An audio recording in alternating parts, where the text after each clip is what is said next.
What's up, my family? Listen, first-time listener, or you've been here the whole damn time. Hit that like, hit that subscribe, giddy up, let's go, no notes. That's my baby. I'm dying. That's my baby. We're going at it at 110%. I just want 5 minutes of happiness, please. Just give me 5 minutes. And they scored! They did it! Slap. What the hell was that? Oh, yeah! What the f*** are you talking about? So G Cobb with you on, of course, G Cobb Live. We're going to get a chance talking about that game yesterday, which was very frustrating. The Eagles let that one get away, and they've been doing that all year. And finally, they let one get away. You know, they've been playing with it. They haven't been playing their best football, but you know, they've been finding ways to pull the game out. But they didn't find the way yesterday. And really, you know, the Jets have a good defense. They're not a good football team. I mean, they don't have the quarterback. And they got a young quarterback playing who's not ready for prime time yet, but he got a big win over the Eagles, and they helped them out, of course, 20-14. Now, joining me to talk about this game today is a guy who you'll be familiar with. Of course, he played with the Eagles for a number of years, played about 13 years in the NFL. I'm talking about William Fuller, who's a Pro Bowl defensive end for the Eagles for a number of years. And I'd like to just welcome William to the show. And we appreciate you joining us, William. How you been doing? I'm good, man. How you doing, G Cobb? Good. Now, you know, the game yesterday was something that we kind of knew was going to happen before too long, because the Eagles were letting bad teams stay in the game, like they had this game. They had the game, and they were winning 14-3 for a while. They let them continue itching back up, and they got to where it's 14-12. Then eventually they made a mistake, and they let that one get away. But how do you feel? I know you were a leader of your number of Eagles teams, and down there with the Oilers and everything. So what do you do, you know, in a situation where the team's not playing their best football? Do you say anything to the guys? What do you think the Eagles need to do to kind of get things going? You talking about as a player or as a coach? Yeah, as a player, or for that matter, as a coach. You know, what do you think should be done? Well, as a player, you know, you have certain leaders on the team, and that leadership needs to step up and, you know, get guys motivated. You know, hopefully it wasn't a situation where there was a letdown as far as the team is going into this game. Everyone knew that the Jets had a pretty good defense, and you hope that we would continue to, you know, play our best football. Although, you know, I don't know if we played our best football this year. We played well on defense at times and played well on offense and special teams, but, you know, having all three facets of that playing well at the same time, you know, it's the kind of effort that you needed against a great Jets defense, and playing an away game, an important game for them. And, you know, we just weren't clicking. Yeah. You know, of course, everything with the Eagles, just like, you know, most teams, you know, got a quality team, you know, it starts at the quarterback position, you know, at least when you start talking about the players. And, of course, Jalen Hurts, who's a solid young man. He's got tremendous leadership skills. He didn't have a good game really there yesterday. You know, and you played down there in Houston. He's from the Houston area. That's where he grew up. And his dad was a coach. And he just hasn't, you know, he hasn't played, you know, his best football this year. He's had some good games, like, you know, he's had some games where he's had, you know, where he's pretty much carried the team. But how do you feel about Jalen? You know, he got the big contract. He was runner up to the MVP last year.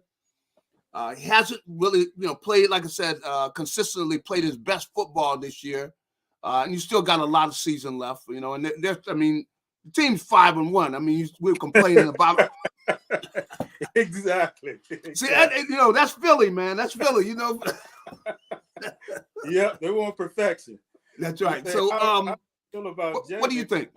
Man, Jalen is absolutely fabulous, and there are going to be days like that for any quarterback. You can name some of the greatest to ever play the game, and they had their off days. Steve Young, or Joe Montana, or whoever you want to talk about. And so there are going to be days when things are not clicking for whatever reason. You hope that those days don't coincide with a meaningful game that you're fighting to get into playoffs, or you're even in the playoffs. So if there was a time for him to be off and have a bad game, I think at this point of the season is the one that you'd ask for. We hope that he's playing his best football, when it really matters at the end of the year and when we're in the playoffs. And but there are going to be days like that where, for whatever reason, that he's going to put in the effort as far as rectifying his mistakes, watching film, trying to see exactly what it is that caused him to have those errant throws and not be up to what we typically see from Jalen. So he's the guy who I don't think is a situation where you have some quarterbacks in this league, or some quarterbacks that mentally, once they're off, they can't seem to pull it together. I don't think he's that guy. I think that he and the coaching staff and the team, and I believe the team feels the same way. So that's really important, that the team supports your quarterback.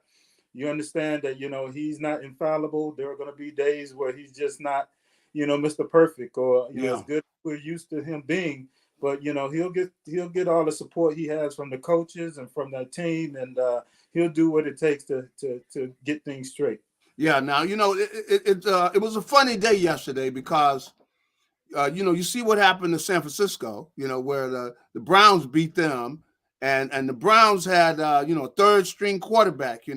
That they got off the street, and he helped them beat the 49ers there yesterday. So there are no undefeated teams in the league. The Niners and the Eagles were the last two teams, and chances are, they're probably going to meet again in the NFC Championship game. At least, I was laughing thinking about the Cowboys because. I was surprised at this. What's his name? He's the wide receiver for the 49ers. He told, after they beat the Cowboys, he said, "Yeah, and you guys don't want to see us in the playoffs either." which normally, you don't do something like that because you're stirring up the other team, right? But he went in and took a shot at them and said, "Yeah, you guys don't want to see us in the playoffs, so don't." Screw with their minds, so he wants to put that in their head right now. So he put it in their head right away. You guys do not want to see us, so don't even start thinking about it. But the Cowboys are the only other team that has kind of been mentioned up there, on that level. But the Cowboys. In fact, they play tonight, so we'll get a chance to see what they're doing. But the Cowboys are 3-2. That it just seems like they're kind of bandwagon jump team type of team. But getting back to the Eagles, I kind of looking at and thinking about the game. The Jets, they had a good defense, but they did have one problem. They were giving up like 170 yards on the ground. But the Eagles seem to get totally away from their running game, to where Jalen almost threw the ball 50 times. They called at least 50 pass plays because he scrambled on some of those pass plays and threw the ball like 45 times. I think they're just I don't know what the plan was, but the Jets were giving up about 160, 170 yards on the ground per game. And a team like the Eagles just get totally away from their running game. They didn't run the ball at all. They just they threw it, even though they led most of the game. And I think that's something they got to watch, because you can get where you're one dimensional. You're putting all that game on Jalen, and they want to get big plays rather than look. You got the ball. The other teams got, they have a difficult time scoring, and they don't have the ball. So if there's one area that I would critique heavily, I'm with you on that. felt like they should have run the ball more. It's easy to be a Monday morning or Monday evening quarterback. When you look back. But definitely, I think if they'd have run the ball, established that running game, I think it would have helped them out, took a lot more pressure off of Jalen, and I think that would have helped. I'm with you on that. Why they decided not to do that, I don't know. But we certainly, when you're facing a balanced football team, that's a tough team to beat. That's right. Team can both run the ball and pass the ball and do it consistently. So once you see that they're one-dimensional, that's his defensive lineman. We're just gonna lay back our ears and get after the quarterback and try to intimidate him and take him out of his game. So be interesting to see what the comments are, regarding that and why they chose to do it. Now, the other thing, Lane Johnson, see, he got hurt during the game.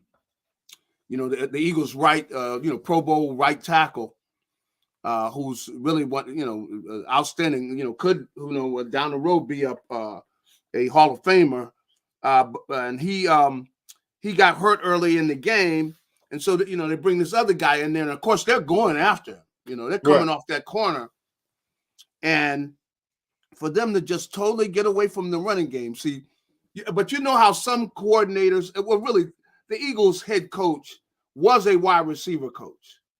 Mm-hmm. And so sometimes, whether it be, an offensive coordinator or, who was he was a quarterback. In fact, he was, while he was in Houston, he was he played on Jalen Hurts' father is a coach there, high school coach in Houston. Right. Mm-hmm. And Brian Johnson, who's the Eagles offensive coordinator, he was the quarterback on the team for Jalen's fathers. See? Oh wow! And so they're all intertwined. They've known each other since he's known Jalen since he was about 4 years old or something. Wow, that's amazing. Yeah, and and they were able to work together, and they've had a lot of success together. So that's kind of interesting there. But the whole thing is, I'm just really saying is that the whole throwing thing, and that's where you figured the head coach would have to step in and go, hey,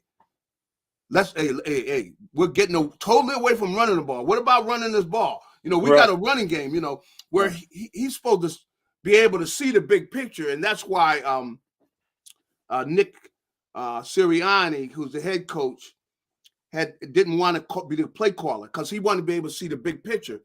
But obviously he did not step in and go, hey, fellas, we don't want to get away from our running game. We're doing them, we're helping them. We don't want to be throwing the ball every play. Right.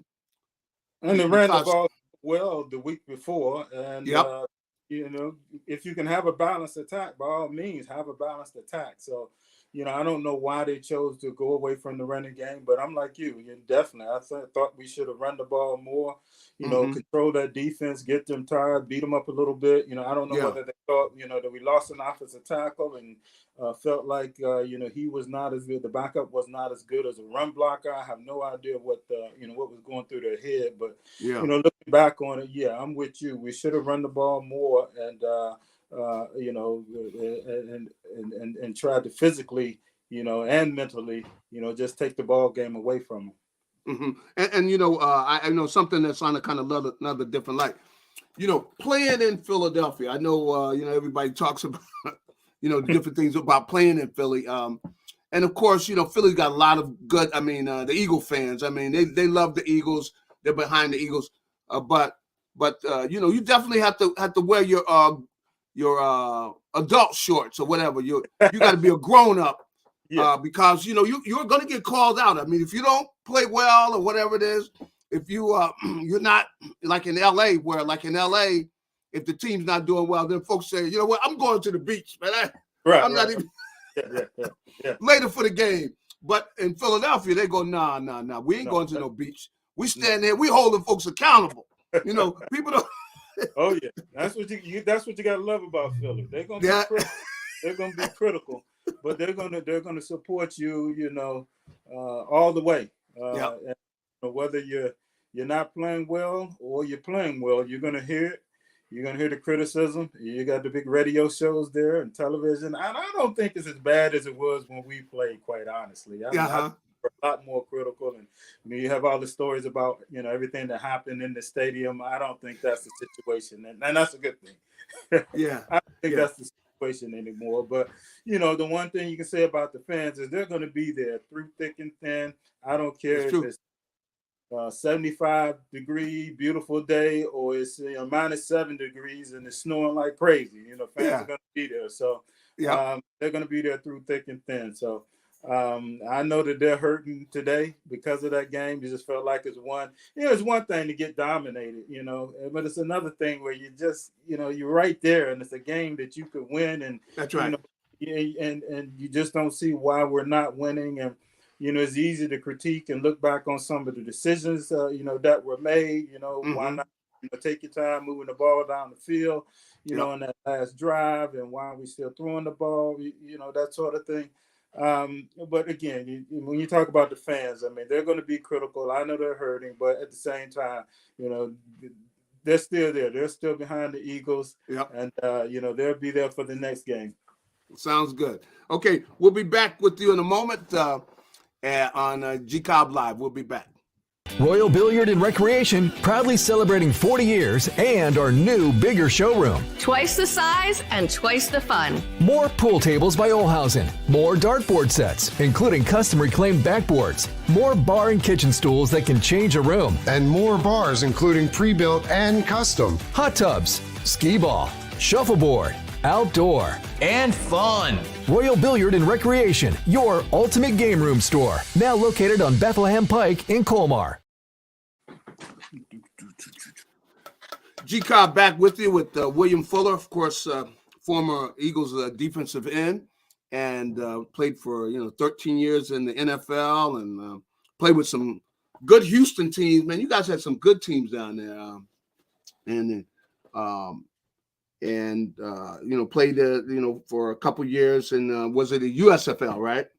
Yes, Philadelphia Stars. So Philadelphia Stars, which had a lot of good football players on it. Boy, that was a good team. That was one of the reasons that I chose to come to Philadelphia after I left Houston as a free agent, because of the great memories that I had in Philadelphia with that Stars team. And so now to come back with the Eagles, and there were several people who were with the Philadelphia Stars organization who were now with the Eagles at that time. Of course, Leo Carlin was with the Stars, and then the trainer Dave was with the Stars, and equipment guys, and so there were a few familiar faces there. So it just kind of felt like going back home. Mm-hmm. Well, I didn't realize Dave, the trainer, was he was with the Stars. Okay, with the Stars, yes, absolutely. Okay. Good deal. Yeah, because you guys had a good football team. The Eagles. They had a young fella who was banged up, Jalen Carter. He didn't play yesterday. He hurt his ankle, but tell you that kid, he's a monster. He is going to be trouble, going forward, because he's got a tremendous combination of quickness and power. And then he's seems like, I don't know where he learned everything at. Somebody was a good coach. Way he utilizes his hands, and he's got a plan when he's going to pass rush. And I saw that out when they were working out during the summer. I'm going like, that for a youngster, man. He comes up, he's getting ready to rush the passer. You can see on the one-on-ones, he's got a plan, right? Because some guys, how some guys they're just rushing, whatever they just. Well, especially the big guys inside. But yeah, that's I right. Totally agree with you. I watch him, and I'm critical, and with a critical eye. And he's a player. He's a player. Yeah. I mean, he bounces on those toes. I mean, he's got quickness. He's strength. With the power, and then he can swim and go right by you. Got a good waist twist when he's making his moves, and really looks a lot like a young Fletcher Cox. So I mean, it's a tremendous acquisition for us, and I think that he's going to have a tremendous career. And of course, we know about the history and everything that happened there in his background. I think it was wonderful that we can bring him in and put him with those veterans that we have, and they would teach him how to be a pro, how to work hard, and I think that has a lot to do with his coming out of the gates doing so well. Well, and that's one thing I got to give Nick Sirianni credit, that he does a good job where he emphasizes, and he talks about it more than I've heard other coaches talk about, of course, in developing the relationships amongst the team, where he talks about different things they do, to try to foster the relationships on the team. Because when you are on a team, you get to know, you're around, the guys on your team, man, you're around them a lot during the season. My goodness, you're around each other a lot. Yeah, absolutely.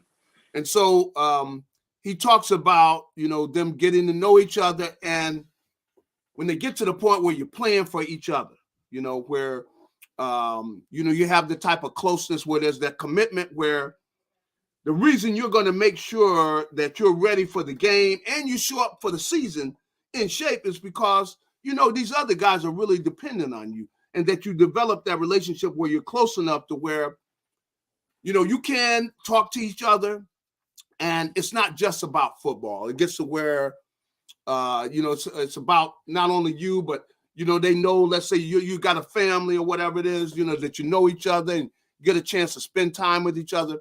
And Nick talks about that type of stuff. And I think that it's something that, from both of us having played for a good amount of time, it's something that is important because, when you have guys that you're committed to, guys are going to show up. They're going to be prepared. They are not going to quit, because they know these other guys are dependent on me. And the Eagles have established, some of that in their team. And that's why, you see the consistency to where, since he's been there, I mean, and with the fact you got some good leaders, Jalen is the kind of quarterback, and the quarterback is one of the key guys because, he can be about himself. Quarterback can be, he want to get his stats. He want to be but see, Jalen's not that kind of guy. And so because you have, leaders that are like that, they really have a close team. And just from being around them, you see that, why in tough situations, they can pull games out and they will play hard for each other and that sort of thing. That's something we have established. And, I think that's going to help them going on in the future. Of course, and it doesn't hurt them. I mean, it's not bad with that money, all that money they're making, but yeah, absolutely, and that's another reason why I'm not getting too low on this loss. I don't think that they will, because you have veterans there, and you have guys that's been through the fire, and you have guys that will hold other players accountable. Yeah. And so I think the younger players, they're going to teach them, okay, we need to bounce back from this. This is how we do it. We just keep working hard. And, it's an incredible team as far as not just players, ability-wise, but I think we got some good people. And you got to give the Eagles organization, kudos for that. And I think when you have that, when you have players that, it's not all about me, that it's about the team, and the team comes first, then I think it gives you a better opportunity to win, especially win on a consistent basis. If you have talent, you're going to win. But at some point, it's going to have to be a little bit more about that. And, having that love and that brotherhood and feeling that, I would die for this guy next to me, means a lot, especially when you go through those tough times. That's right. And, they got some good leaders. I know Jason Kelsey's a good leader. I mean, he's a guy that seems to be able to communicate with most of the guys on the team. And you've got, other people, throughout their team. I know with, A.J. Brown and you've got, Devontae Smith, just kind of just going through, all the different players. And, of course, Fletcher is in fact, I ran into Fletcher. He had hurt his leg, the week before, and we were in a restaurant. The team was out of town, and then we ran into Fletcher's over there getting something to eat, but and he's been around a long time. He's seasoned. He knows what it takes. And so when you got good veteran players, and I know you were in this similar situation and stuff. What do you try to do? Let's say, you got a young guy comes in like Jalen Carter. And this is what happened with Fletcher. You got a young guy comes in there. He's a got a tremendous talent. What kind of things would you try to tell him? What would you talk to him about?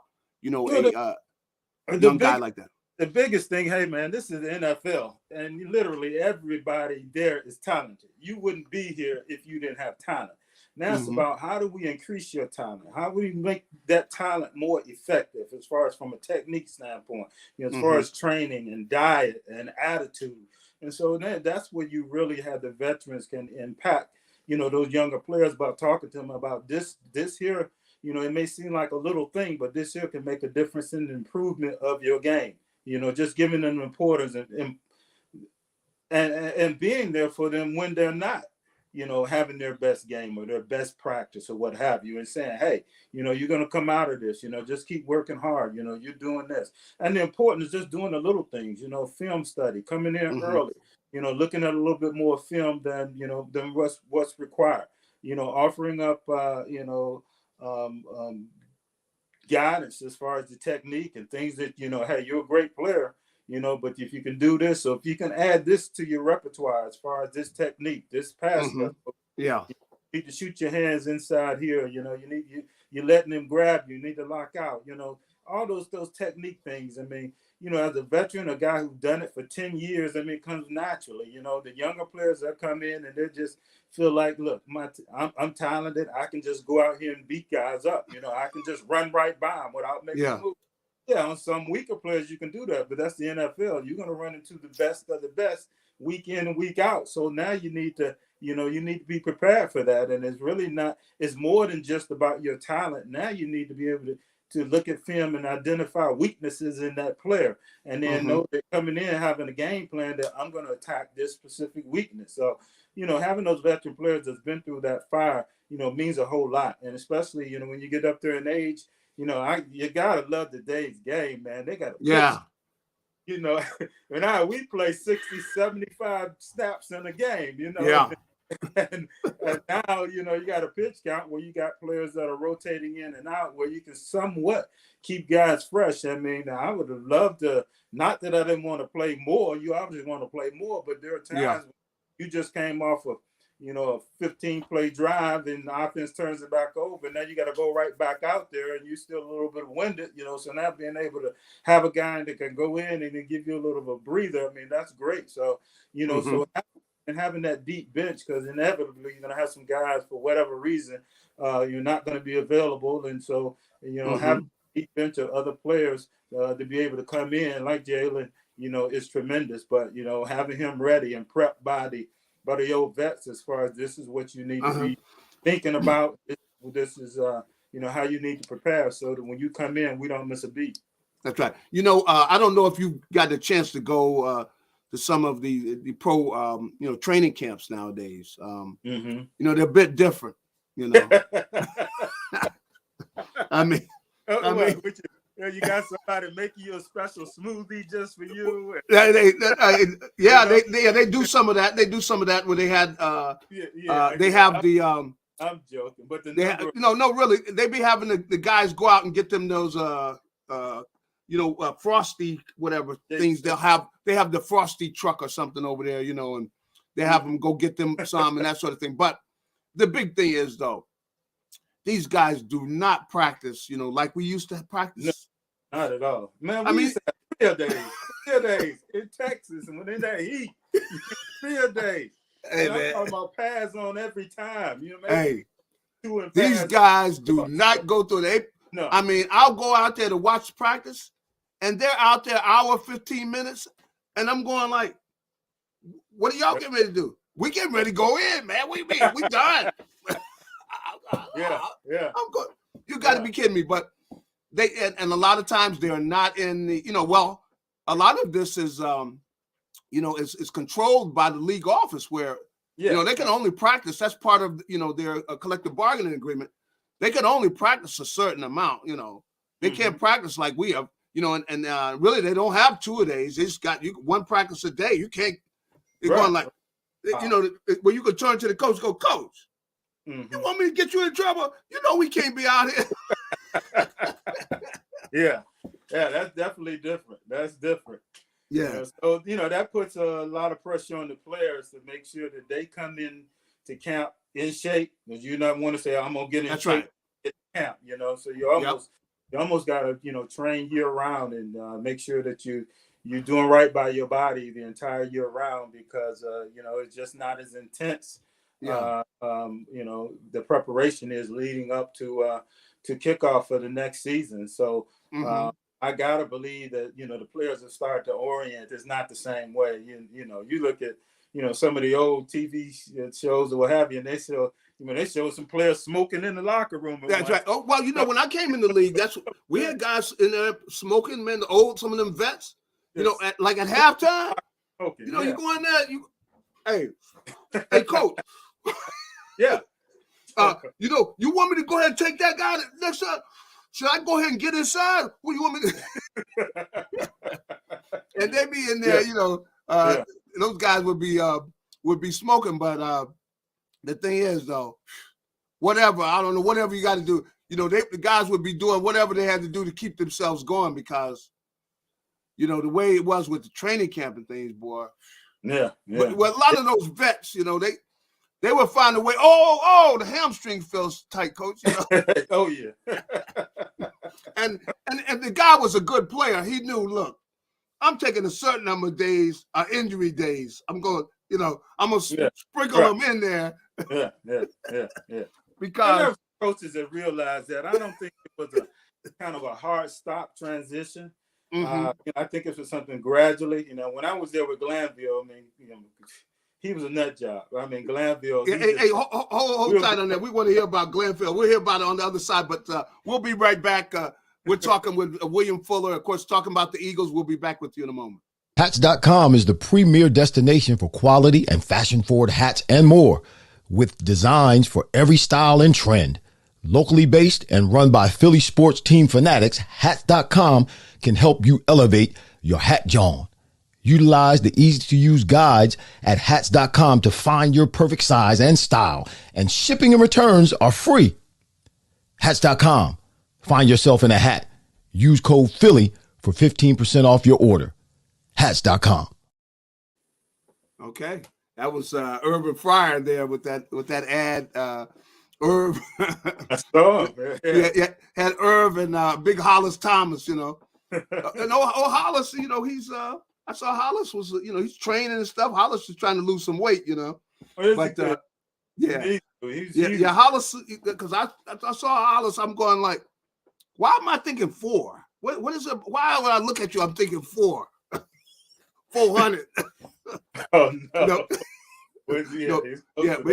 Yeah. He was up there. But anyway, you were talking about, who was that we were talking about? I mentioned Jerry Glanville. Jerry Glanville. Oh yeah, because you played for him, yeah. Been associated with. We were going full speed. We were taking our number 1 running backs down to the ground. And, but it's nothing like that anymore. So and rightfully so. So, but you kind of think, is that why we're seeing a tick up in injuries and concussions or what have you? Because we had them, but I don't think the incidence has risen. To the level that it is now. Maybe it's just I don't know. Don't get me into speculating. I'm not a doctor, but it didn't seem like we had as many of those types of injuries as we did there. And even with the training, man, you see these freak injuries, and you look at me. I feel pretty well. The body's doing well. Haven't had any surgeries.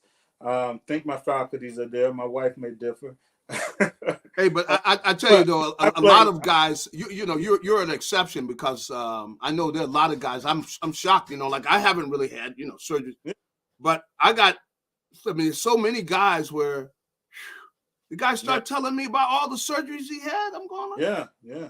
you're just going like, wow, man, you know. And what's amazing is that, look, I started my career in Philly, so I played, 2 years in USFL on AstroTurf there. Then I go to Houston, which was, the Astrodome, which was one of the worst AstroTurf fields that you can have. And then I turn around that's the truth. Yeah, that's the truth. I'm on AstroTurf again. So, out of my 15 years, I played 13 of them on AstroTurf. Wow. Huh. And 15 years, boy, that's a good problem. They have a rodeo one night, and then they come in and roll that turf over top of the dirt. I mean, there was no cushion or what happened. Yeah, that's true. That's true. I got dust coming up through the AstroTurf. So just blessed, man. I was blessed. Yeah, you definitely were, because I see so many former players where guy starts telling me all the surgeries he had, and because I think we were at I was recently at NFL Players Association meeting around here, and a bunch of the guys are over there, and all these guys we're sitting at the table, they start talking about all these surgeries. Man, I'm going, man, if I had all them surgeries, man, I wouldn't have played that long. All those surgeries. These guys, they got everything replaced. During their career or after their career now? Some of them during and some of them afterwards. They had quite a few during. I mean, and the thing is, serious injuries. I never really had. I had they did some scopes on my knee, but it was never a full knee surgery. It's just they were cleaning it out some and everything. And I also had some on my elbow and stuff, but I never really had, I never had the series where you blow out the knee and you blow out, let's say some guys, they get their shoulder replacement, elbow replacement, knee replacement, ankle, hip replacement. Guys get all the stuff replaced, and I'm going, wow, man. Yeah. Because they got it, they heard it while they were playing, had surgery on it, and it gotten to the point where they needed to replace it. That's what I'm talking about, So a lot of this degenerative. So once you have that's right. It doesn't get any better. So degenerative. And there's a lot of that. There's a lot of that, and I didn't realize, how much they have of that. Where guys are, because they have different programs to help guys, pay for that type of thing, and they were getting the elbow replacement, shoulder replacement, hip replacement, knee replacement. Yeah. I'm going, I'm going like, I don't need all that replacement, man. Whoa. But in talking about the Eagles, about about their defense and the fact that they do have a team. They're capable of doing something. They're going to have to start playing better and playing at the top of their game, which I think is likely that they're going to get better as the season goes along. But with the fact we talked about a little bit about Jalen Carter and Fletcher and Josh Sweat, because last year they had 70 sacks, which is amazing. They won't get there this year, but the whole thing with the sack, and the way they treat the quarterback now. How do you feel about the way they do that? I mean, they're very protective of the quarterback. You can't blow on the quarterback without getting a flag, Exactly. I mean, some of this. I think if you talk to Brady and some of them, I think they would agree that the pendulum has kind of swung too far. Now, granted, I don't think we should be hitting a defenseless quarterback who's just standing in the pocket, but what you're seeing from week in and week out is a guy who's going up to bat a ball down, and his hand just brushes past the quarterback's face mask, and he's getting a penalty thrown on him. That I don't agree with. I agree that not hitting them below the knees, not throwing your body weight on him when you make the tackle as you land on him. Yeah, I can live with those, but this one is just grazing him across the face.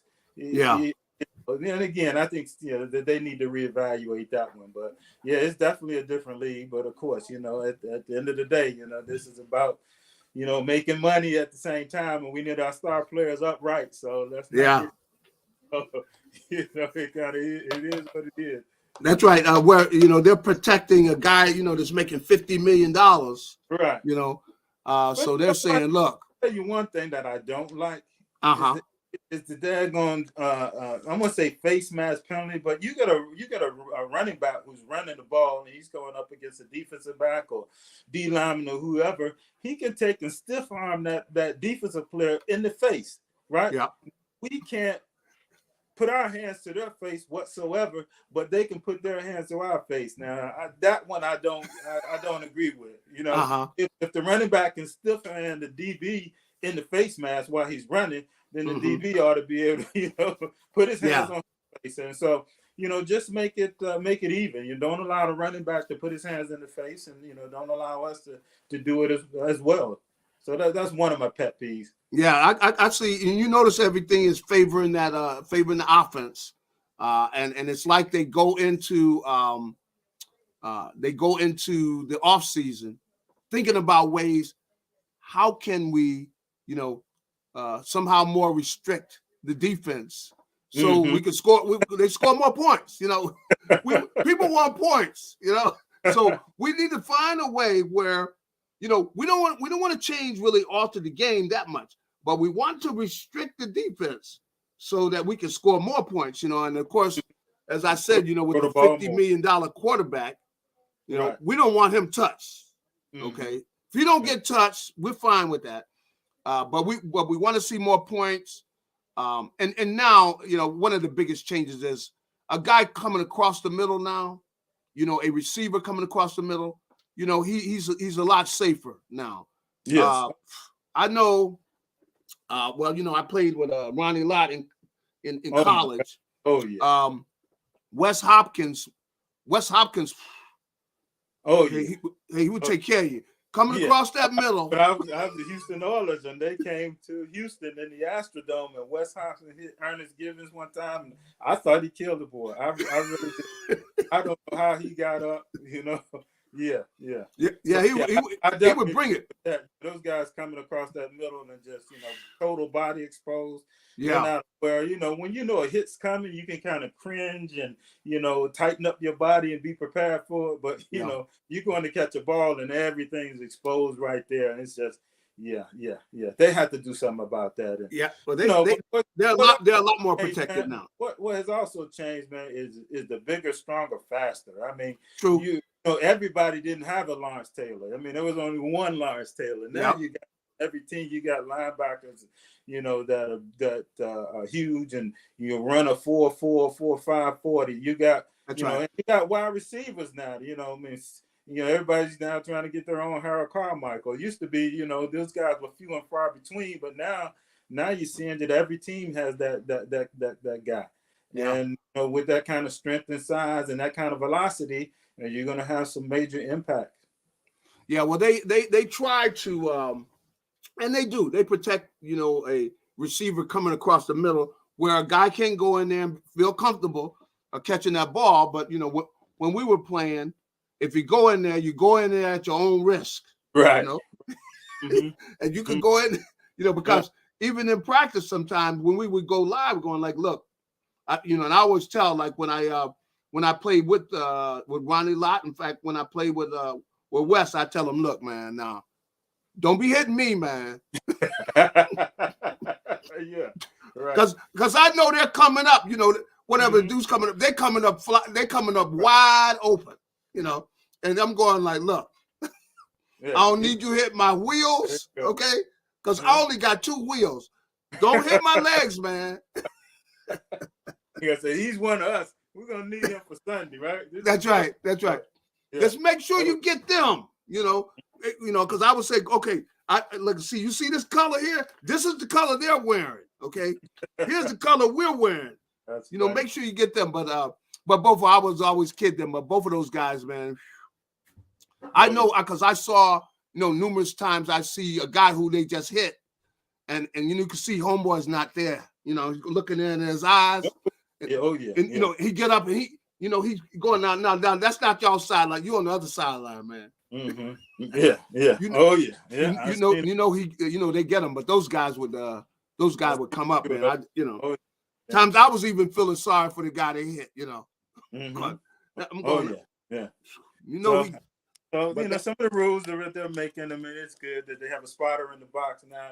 Then I mean, you know how many times guys have just gone right back into the game when they shouldn't have, and now that's true. So now that is something true. I do appreciate the many of these changes that the league is has made for safety reasons, and again, I mean, I was a stickler about some they doing. put the finger. How many fingers am I holding up? Yeah. Okay, you're all right. You can get back in.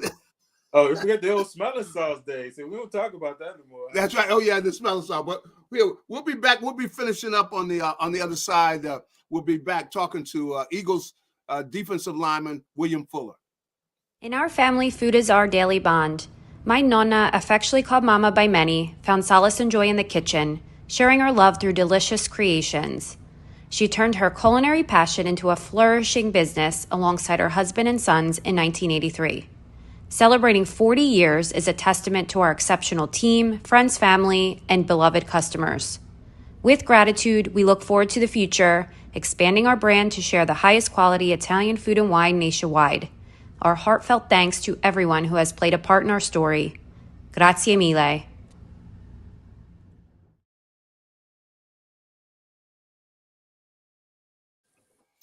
G. Cobb back with you with William Fuller, and we've been talking about the Eagles.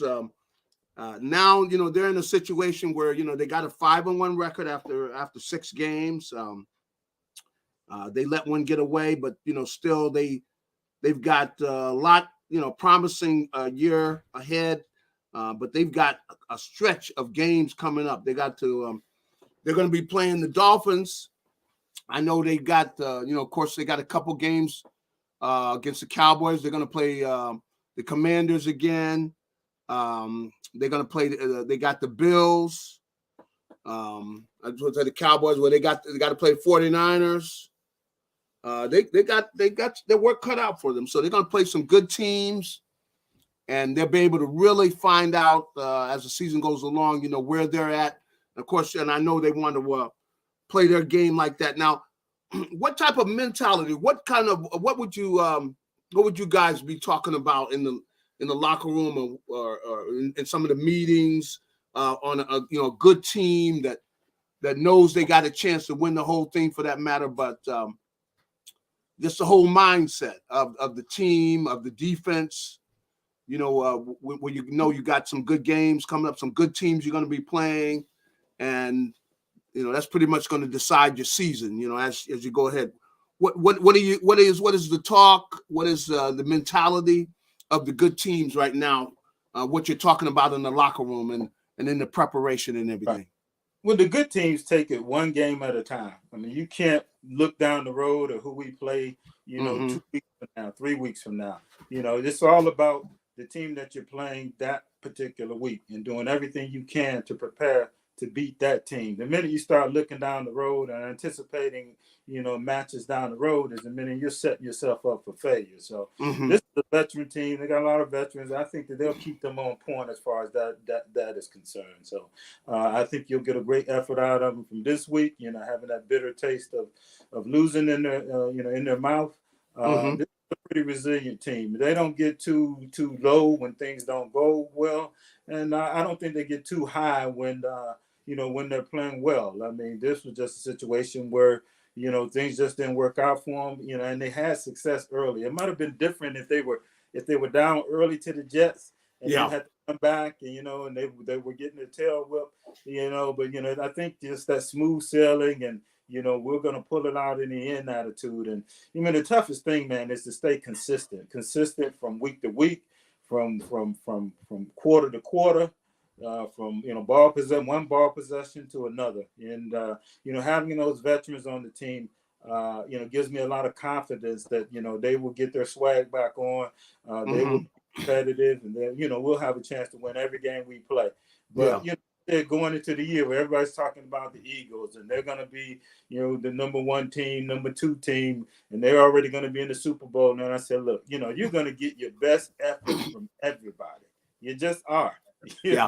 when I was with the Eagles, I mean, when we played the Cowboys and they had a dominant team, we could beat them during the season. Had a tough time beating them in the playoffs, but everybody was anticipating playing those Cowboys. And that's right.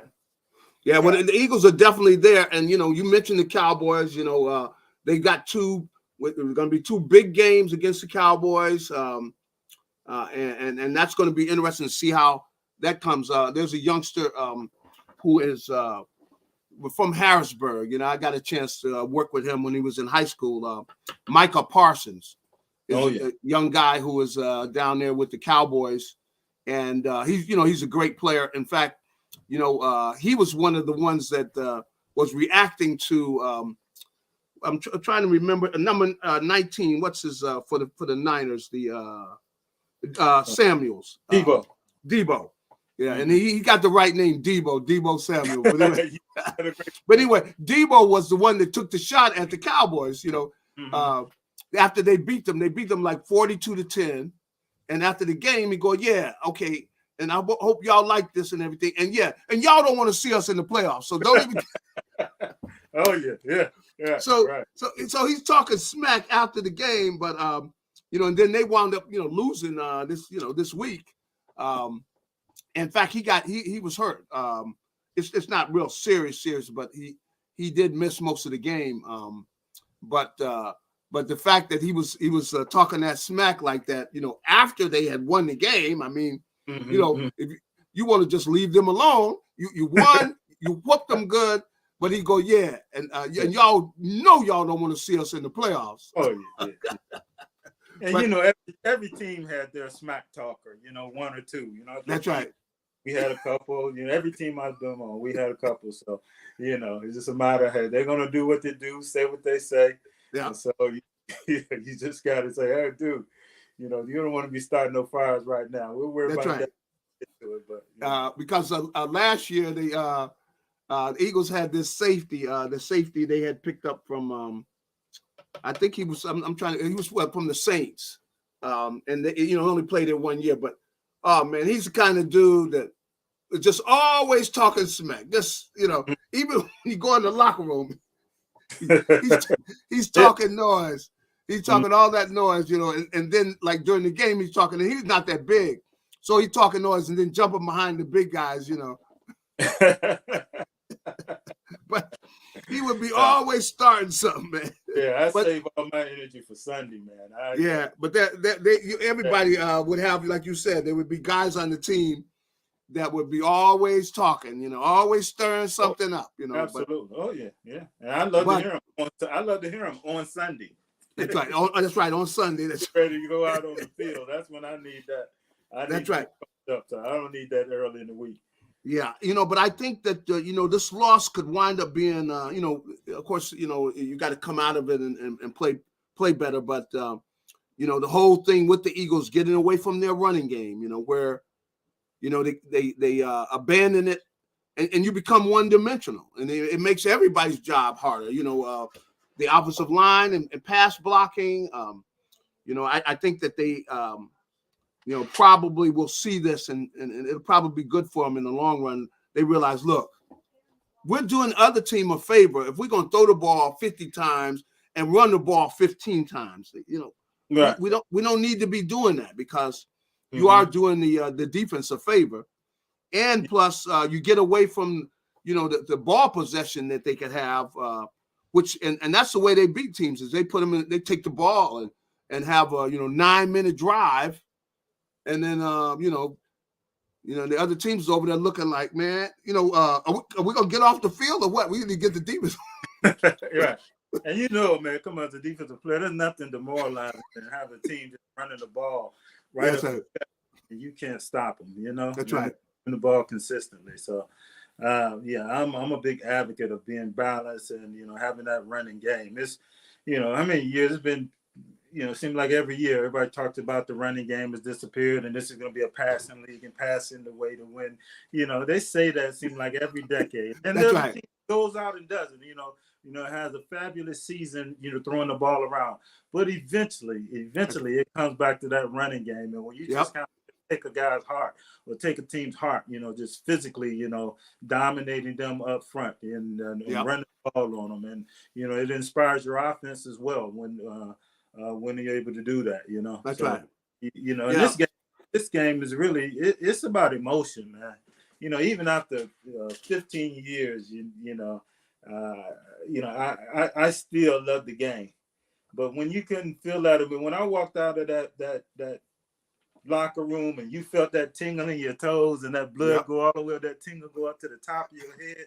If I didn't feel that way walking out of there, that electricity, man, I knew, it was probably time to hang it up. And I could play well, certainly could be that leader in the locker room, do that, but just couldn't, physically make the plays that I could make. And, and I just said, hey, looking back and you said, man, I could have played a couple of more years, but, 15 was great for me. But, what I don't think that the public and people really know is the intensity that you have to play. That's right. To be successful, day in and day out, on that level. You have to psych yourself up almost to, this guy is, threatening my mom, is going to do harm to, a family member that I love. I mean, you literally have to get yourself to go there, That's right. You did. I mean, because it's that's right. That's you had to have that. You had to play with that. That's football's an emotional sport, God, man, it's not to go out there and just throw your body around with, no disregard for your safety and health. I mean, to go out there and do it. And so you have to pick yourself up and not make yourself believe, but everybody, even your teammates, that hey, this is the most important thing in my life at this particular moment. There's nothing more important, I'm going to go out there and I'm going to give it everything I got. And you got to talk your other players into doing the same thing. That intensity level, folks will never understand that. I mean, I love our fans and I love the game.